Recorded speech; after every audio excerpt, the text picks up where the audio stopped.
सगुण रूपधारी महिमा तुम्हारी न्यारी विश्व विमोचन। दादा तो परमेश्वर निर्गुण निराकारच होता, म्हणजे त्याला शरीर नव्हतं आणि तेव्हा या विश्वाची निर्मिती केली। त्या परमेश्वरानं काय बनवलं? चंद्र सूर्य सृष्टी आणि निसर्ग हे तयार केलं। त्यानंतर जीव जंतू प्राणी हे तयार केले आणि त्यानंतर शेवट या मानवाची उत्पत्ती केली। त्या परमेश्वरानं या पृथ्वीच्या पाठीवर काय म्हणतो बघा।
कुठून आल्या? त्या गणेश भगवंतापासून आल्या। त्याला अष्टसिद्धीचा दाता म्हणतात। दादा अष्टसिद्ध्या कुठून आल्या? ह्या त्यांच्याच पासून आल्या। राग रागिनी ह्या कुठून आल्या? त्याच्याच पासून आल्या। आणि सगळ्याच्या अगोदर नाच कोणी दाखवला? गणेश भगवंताने। पायाला घांगऱ्या बांधल्या, पायाला घांगऱ्यामधून गणेश भगवंत नाचले आणि त्याच्या घांगऱ्याचा आवाज त्रिभुवनामध्ये गेला, धरती डोलायला लागली। मग नाच आम्हाला कोण शिकवला? त्या गणेश भगवंताने। तो अगोदर नाचला म्हणून तुम्ही बी नाचता, आम्ही नाचतो आणि सर्व नाचतो। दादा काय म्हणतो मी बघ।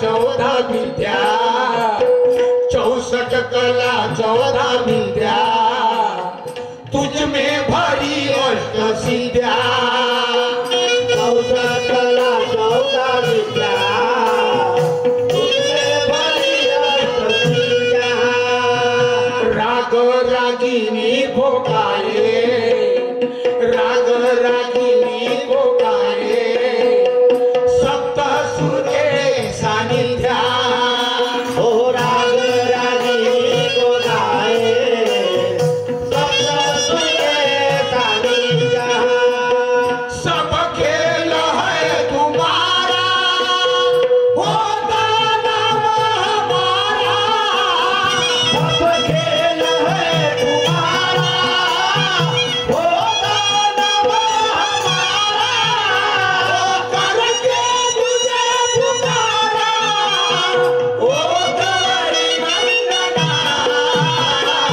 ओम नमो गणा ओम नमो गणा ओम नमो गणा ओम नमो गणा दुनिया दुनिया गाई सब दुनिया महिमा तुम्हारी गाई विश्वासी मोचना ओम नमो गणा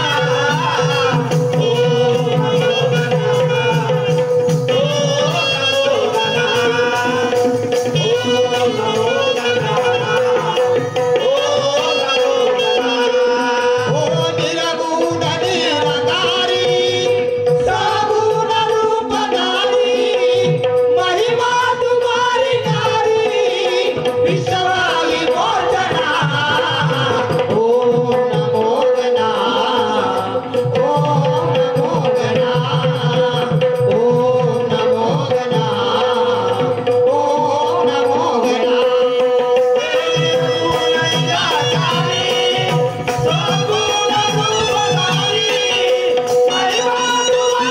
नारी विश्वासी मोचना ओम नमो गणा ओम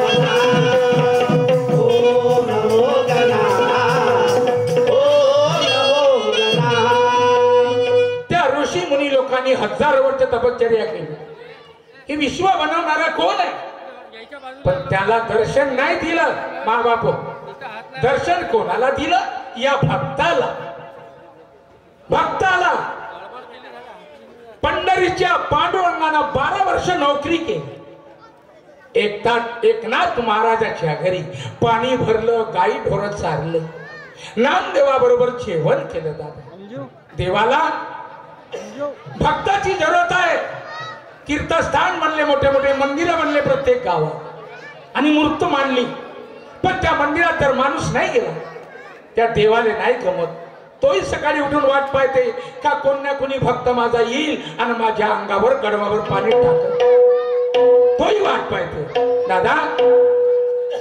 भक्त आणि भगवान याचं नातं हे जन्मोजन्मीच आहे आणि हे कधी तुटणार नाही म्हणून काय म्हणतो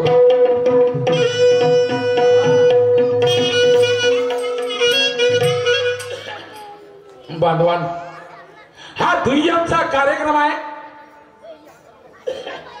मला आठवते या ठिकाणी माझा कार्यक्रम झाला होता पुष्कळ वर्ष झाले त्या गोष्टीला आणि आज पुन्हा आम्हाला या ठिकाणी कार्यक्रम करण्याचा मौका मिळाला गाववासियांचा सगळ्या लोकांचा मी खूप आभारी आहोत धन्यवाद मानतो सगळ्यांचा दादा काय हरकत नाही आज आमच्या विरोधामध्ये नावाजलेले सुप्रसिद्ध शाहीर आहेत तुर्रा शाखेचे वस्ताद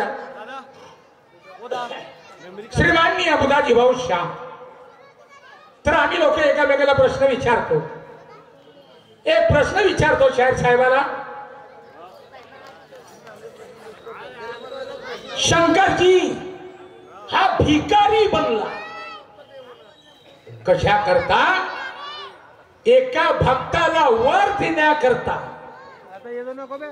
एका भक्ताला वर देण्याकरता त्याला भिकाऱ्याचं रूप घ्यावं लागलं शंकरजीला भिकाऱ्याचं रूप घेऊन त्या भक्ताच्या घरी गेला दादा भक्त म्हणा किंवा भक्तीन म्हणा, तर त्या भक्ताच्या घरी गेल्या आणि भिकाऱ्याचं रूप घेतलं. पण भिकाऱ्याचं रूप घेण्याचं कारण काय आणि त्या भक्ताचं नाव काय? भक्त असो चाहे भक्ती नसो, त्याचे भक्तच झाले सगळे. तर त्या रूप भिकाऱ्याचं रूप घेण्याचं कारण काय आणि त्या भक्ताचं नाव काय, एवढंच विचारतो बुद्धाची शाहीर, जास्त काय नाही.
गणाची पूजा झाल्याच्या बाद